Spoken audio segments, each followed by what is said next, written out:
Do you want coffee, sex, with 2 women, 3 women, 17 women? For a lot of guys, that's the fantasy. I've been a shrink for a while, and you keep hearing that story. But what about if you're somebody who likes, is either bisexual or is a woman and wants 2 guys?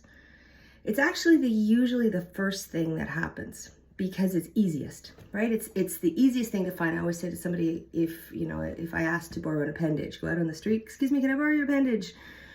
Yeah, take me about 15 minutes.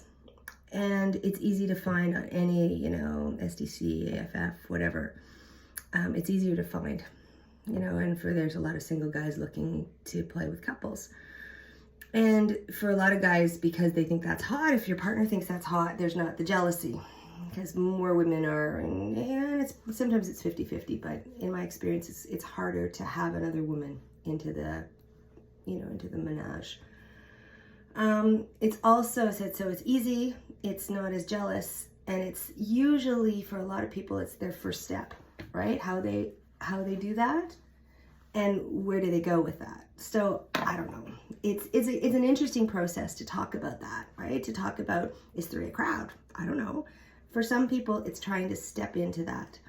And it's a good way to sort of ease your way to see how you can do. Because, even if because you can put boundaries around it, because men are so excited about trying this that you can say, look, it's going to end with soft swap, which is anything but intercourse. And for some people, I've got this new radio show I'm doing on SDC to try and figure out, just to talk about it on a Friday night. It's Friday night 6 to 7, just to be able to say and hear from people directly going, what do you want? And how do you know about that? And to be able to do that in a way that has integrity and grace. Well, I've tried to figure out how to get my hair done this morning.